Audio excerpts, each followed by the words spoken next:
Afternoon, everyone. I'd like to welcome you all to Building a Product Security Incident Response Team, Learnings from the Hivemind. We're in Mandalay, BC&D, in case you're wondering. Speaking with us today is Kimberly Price. She's the Senior Director of Researcher Operations. Couple housekeeping items. If you would, stop by the Business Hall located in Bayside AB today. And remember, the welcome session is running, or the welcome reception is running from 5:30 to 7. Black Hat Arsenal is on in the Palm Foyer on level 3. And join us tonight for the Pony Awards in here at 6:30. So if you could all put your phones on quiet, vibrate, or turn them right off, and welcome Kimberly. Thank you. So I'm going to stand up here because the podium's really high. And I'm sorry for you folks way over there. Thank you so much for coming to the 5:30 in the afternoon presentation. I wasn't sure that many people would be here, so I'm pretty pleased with the audience. I'm going to get things started. We only have 30 minutes. So let's start with who am I? Why am I here? Why would you listen to me about this? I am currently Senior Director of Research Operations at BugCrowd. We're a bug bounty company, and we have over 30,000 freelance security researchers around the world of a wide variety of skill sets that do web, mobile, and IoT application testing, pen tests, submit bug reports. That's not what today's talk is about. Previously, I worked in a product security incident response center, and that's a really long phrase, so we're going to call that a PCERT for the purposes of this talk, and that's what this talk is about.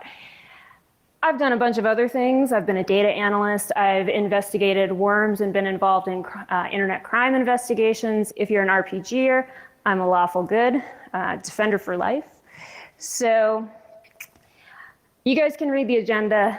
While you're reading that, I'm going to tell you why I'm giving this talk at all. Earlier this year, I was doing a series of blog posts at work about vulnerability disclosure and why this is a good thing. I was trying to counsel our customers on why coordinated vulnerability disclosure with researchers, once an issue is patched, allowing the researcher to blog about it, giving them acknowledgement, is a good thing, and how it shows your customers that you have a mature security response cycle, you're responding to vulnerabilities, you're patching issues, you're not just sticking your head in the sand, and that demonstrating that will encourage other researchers to also report vulnerabilities to you. What would an advisory look like? What are the key components that go in there? When do you issue an advisory? I could find no resources on the internet that I could point people to and say, and here are some examples. And so I submitted a talk. I thought, hey, maybe there are people who need this.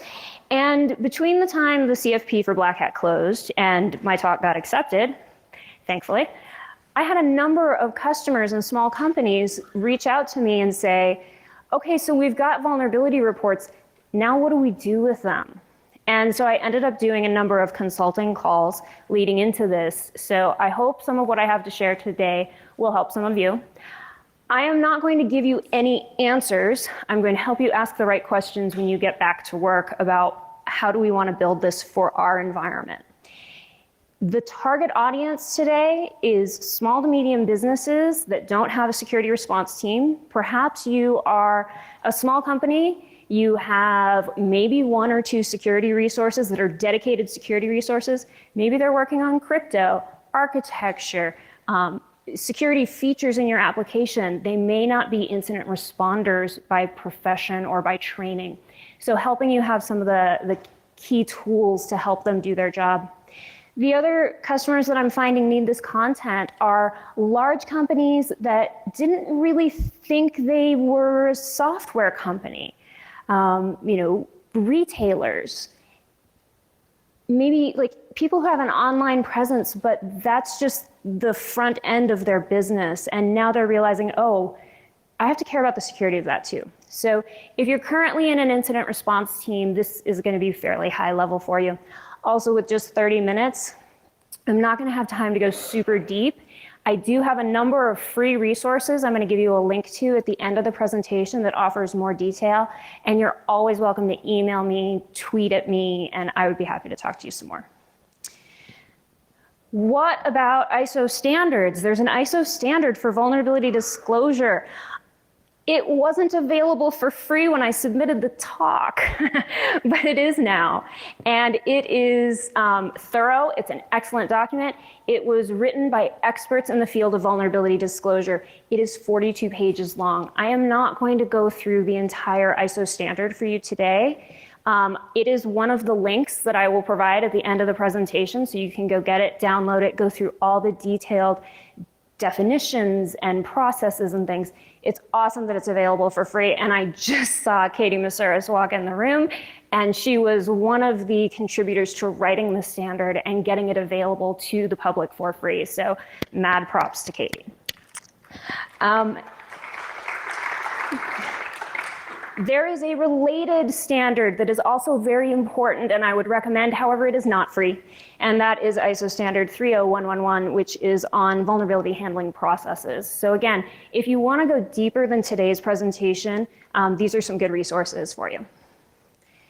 So I'm breaking today's presentation into 3 sections: people, processes, and infrastructure and technology. And we're going to start off with people. All 3 of these things are going to be very interrelated. There are, as I was talking to companies, I talked to about a dozen companies about what their incident response teams looked like, how they were built both in the beginning and what they grew to over time, and how they functioned. And I found that the 2 main differentiators on what the team looked like came down to: what's the software? What's the technology? Is it a service or cloud-based where the end user doesn't have to install an update? You're patching it. Maybe it's a server-side thing in a web service. And so you don't have to necessarily issue an advisory to tell the customer to take action to protect themselves. Or it's client-based software that an IT admin or an end user has to do something with to secure. That was a critical difference in how the teams were structured and how they functioned. The other thing, of course, came down to resources. You're not going to be able to necessarily just go out and hire 5 people tomorrow. And even if you got the headcount for 5 people tomorrow, these are hard roles to fill in the current economy. Everybody is looking for security talent. So the goal of today's talk is to help you identify what are the things you might want on your team and how are you going to build them in what order. So what we typically saw, oh, sorry, my animation didn't work. That was supposed to be like a build slide. So when user interaction was required, we saw a technical program manager, an application security engineer, and an optional comms person, dependent on how big the company was. And that comms person would sort of dotted line into the corporate PR and marketing organization, but sat in the security team. In organizations that were software services or cloud-based, they typically just relied on their centralized comms organization because they didn't have to publish advisories. So there wasn't as much dedicated comms work to do. And sometimes in the services and cloud-based team, the technical program manager was optional. And again, that was a team-by-team decision. We'll talk next about what the different roles do so that you can decide, is that something we would want? So the typical role responsibilities for the technical program manager, and I want to be clear, this is a technical program manager, not just a project manager that's checking off boxes on a process. They're doing the initial triage of the vulnerability. They're doing documentation throughout the vulnerability investigation. So while your application security engineer is documenting the proof of concept, the underlying vulnerability, the technical program manager is making sure all of that is getting documented clearly. They're documenting mitigations and workarounds. What are the affected and unaffected products? Because at the end of all of this, if you are releasing an advisory, that was typically written by the technical program manager. They're handling a lot of the prioritization discussions and reporting. And that reporting could be to the leadership team about vulnerability trends in your applications. It could be to the researcher that reported the vulnerability, maintaining that communication and status update cycle. So the technical program manager is still very technically involved with the vulnerability, but it's the application security engineer that's doing the technical repro work, the proof of concept exploit, code review, variant hunting. One of the interesting differences between client-based software and services in most of the companies I talk to, in a lot of the services companies and cloud-based applications, the application security engineer would write and check in the fix themselves. And in the client-based software companies, the application security engineer would consult with the product developers who would do the code fix. So again, what works for your organization? Do you want your application security engineers touching your production code, or do you want them consulting with the people who wrote it to begin with? So that's a decision point for you to make. Frequently, the application security engineer will, once the fix is complete, because they have that hacker mindset, can I break it? Is your fix robust enough that we're not going to release it and turn around and find a way around it, and now we're back into fix phase? And they're going to review the advisory if you have to release one for technical accuracy. If you are in one of those organizations where you feel having a dedicated comms person is important, they're reviewing the advisory, but they're reviewing it to make sure it's not inflammatory. It's not going to scare customers. It's not going to give press the opportunity to mischaracterize the vulnerability. The press wants to get clicks and views, and they're not bad people, but if you scare them, they will publish scary things, and they don't. So your comms and PR person, they know exactly how to word things so that it doesn't sound like the earth is burning when it's not.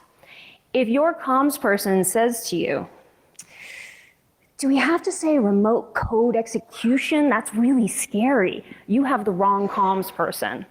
A good security comms person understands you're going to use industry standard terms to competently and confidently tell customers, this is what the problem is.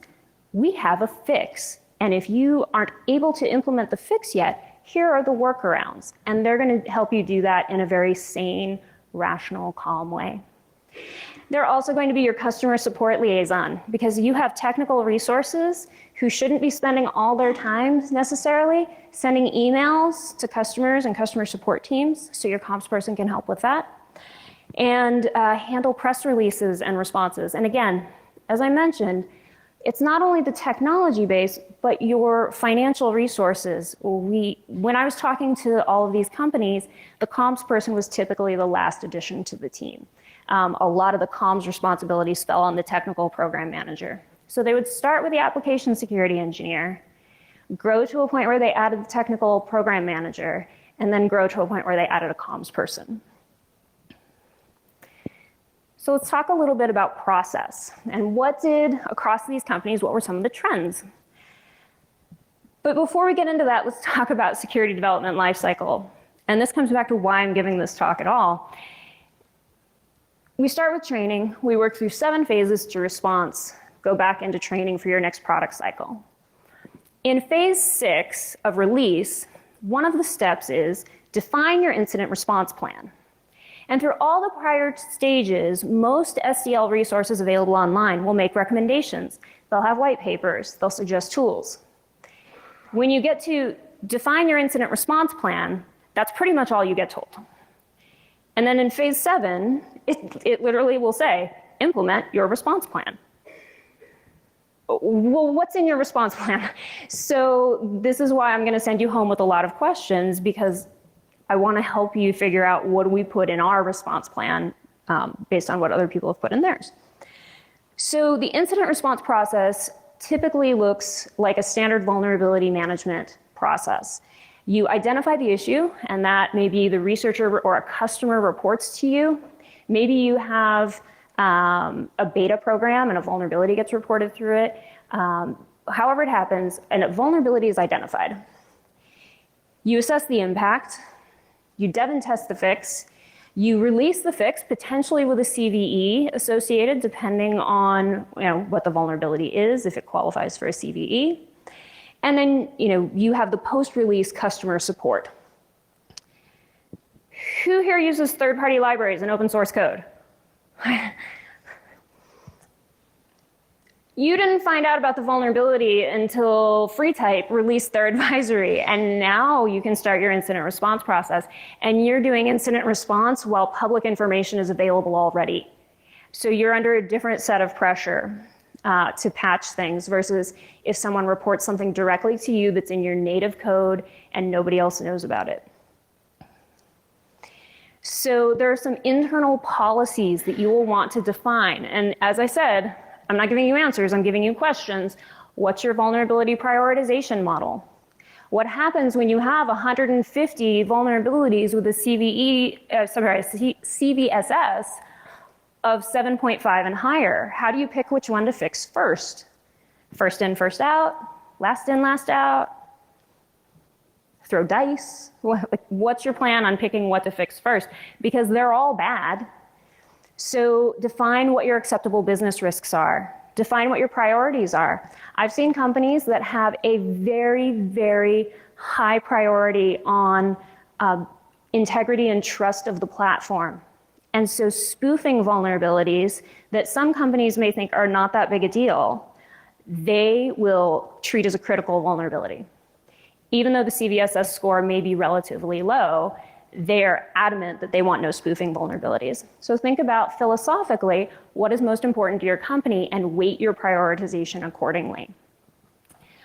What are your service level agreements in regards to remediation? And this is not something you're gonna sit in a conference room and decide independently. You wanna work with your development team and talk about realistically, if we have a critical vulnerability, what's the timeline that we can get a fix implemented and deployed in, and how are we going to measure success for that?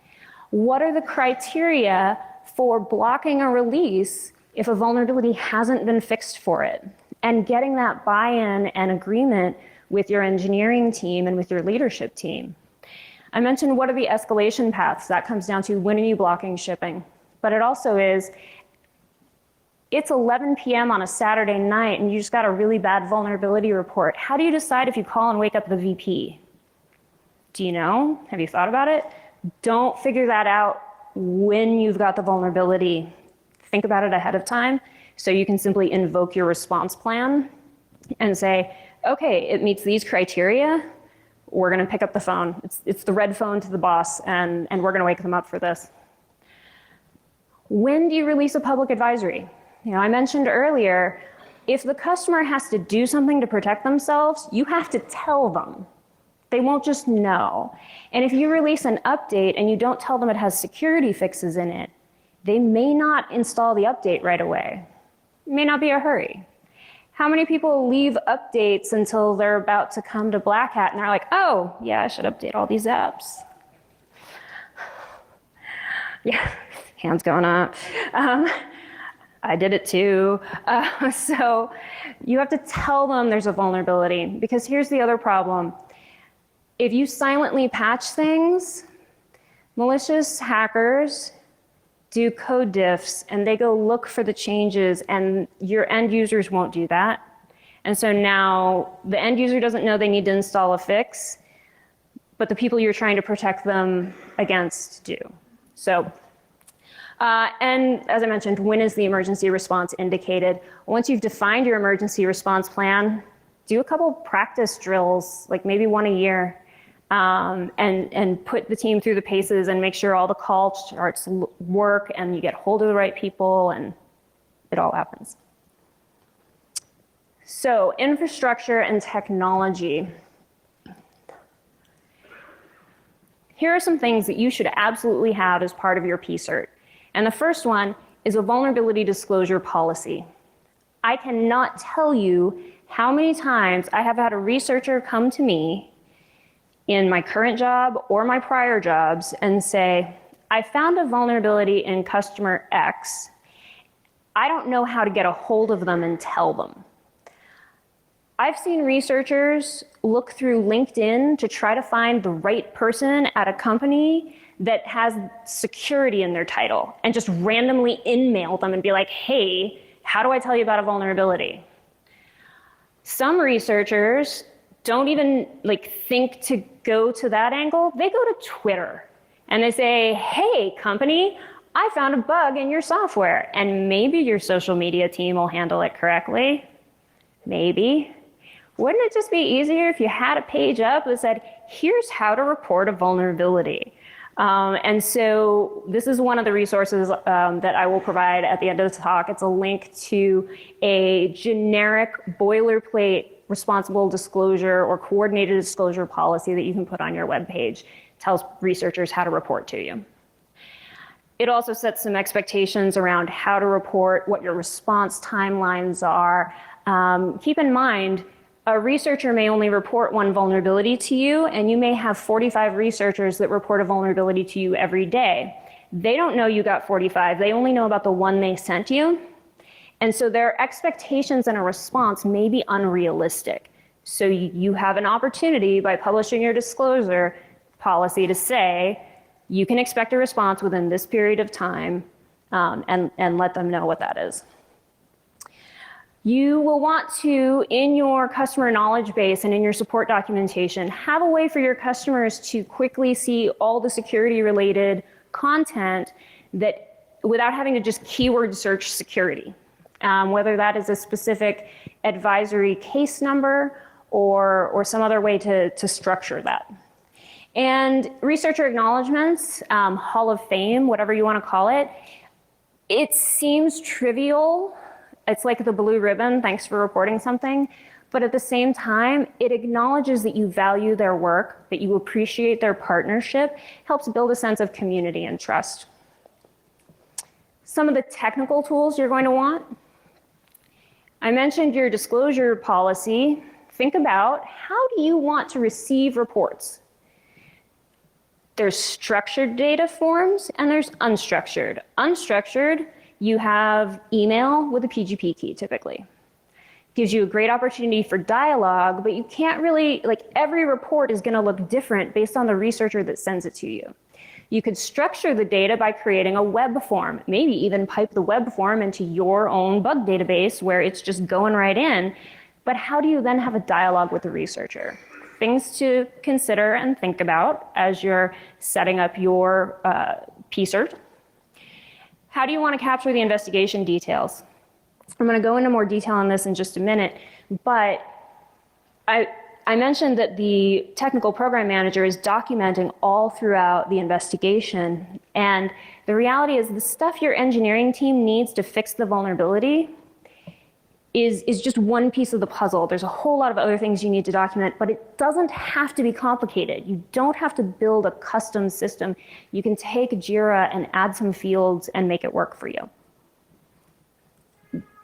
And I asked earlier, who uses third-party code? If you use third-party code, you're gonna need more tools. There's trade-offs in third-party code. This is kind of my jam. I talk about third-party library vulnerabilities a lot. You're going to need a source code scanner to tell you what libraries you use where. You cannot count on your developers to keep track of that. They're busy, they're writing features. And as long as legal got a license, they figure they're good. So you want to know what you use where, and you want to have a vulnerability intelligence feed that's going to tell you what vulnerabilities are in those libraries so you can go fix them. And I would highly, highly recommend a talk that's happening tomorrow by Jake Koons and Christine Gadsby. And Christine is actually going to talk about, she's the director of incident response at BlackBerry. And she is going to talk about how they took a source code scanner and a vulnerability intelligence feed and saved the company not only significant amounts of money, but improved their product security. So they've gone and taken something that we've been talking about in the industry theoretically and made it very practical and real world. And so I'm a big fan of that talk. So I mentioned what your dev team needs to fix the bug is not the same thing as what your management team needs. And in the free resources, I provide a checklist of all the data fields you should capture during the investigation. And you're going to look at it and you're going to say, we don't need all this information to fix the bug. And you don't. But in a year, your leadership team is going to want to know, what kind of vulnerabilities did we have in the last year? Where should we invest in training? Oh, hey, you're telling me that mitigation that we spent the time to put in reduced the severity of like a significant number of vulnerabilities? Awesome, let's invest in more of those. You're gonna have to send different kinds of reports to your leadership team, and your customers still wanna know something different. Yes, there is overlap, but you want to document everything at the time of the investigation. So quickly, we're going to run through a few pitfalls. And I had to have at least one key. Avoid the alligators. So some of the pitfalls that teams have talked about and that I wanted to share with you today so that you don't reinvent the wheel are things like document. I keep bringing this up. But if you wait until, so let's say you're cloud-based and you got the vulnerability report and you're going to fix it really quickly and you're going to move on. In a year, when your management team wants to know about the efficacy of your security team, or if your customers want security assurances that you have been responsive and addressing things, you can't retroactively go back and document all the vulnerabilities that you've worked on. You're not going to remember them all. You're going to have to reinvestigate them. It's just better to document in real time. If you have to release an advisory, it's even worse, because then you're like, wait, now I have to document everything about this vulnerability. That was like 4 months ago. I don't remember.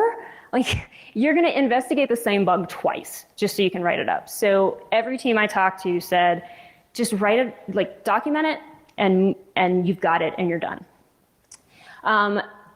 Failures to prioritize effectively.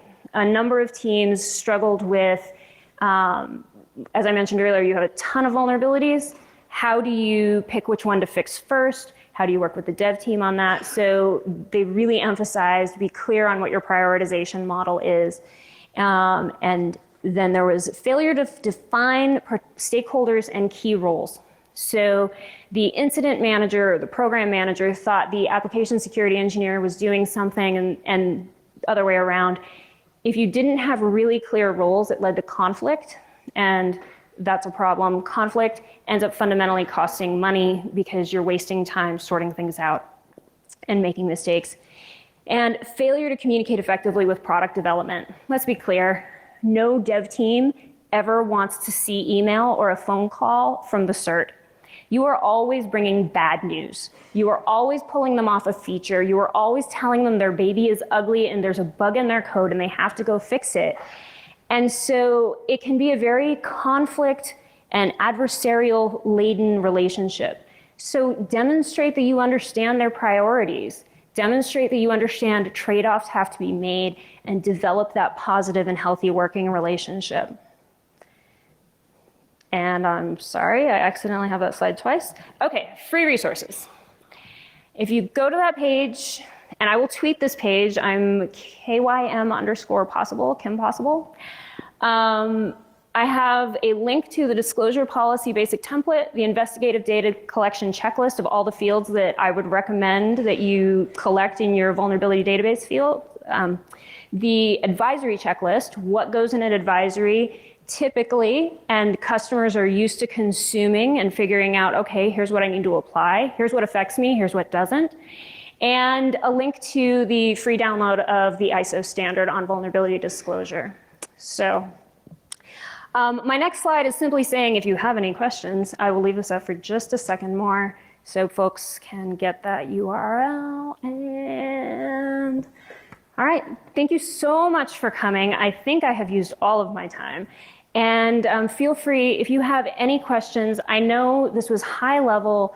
It was not giving answers, but asking questions. If you would like to talk further, if you want to talk about your specific scenario or situation, go deeper on anything, shoot me an email, tweet at me. I'm here all through DEF CON, and I would be more than happy to help you out. So, thank you.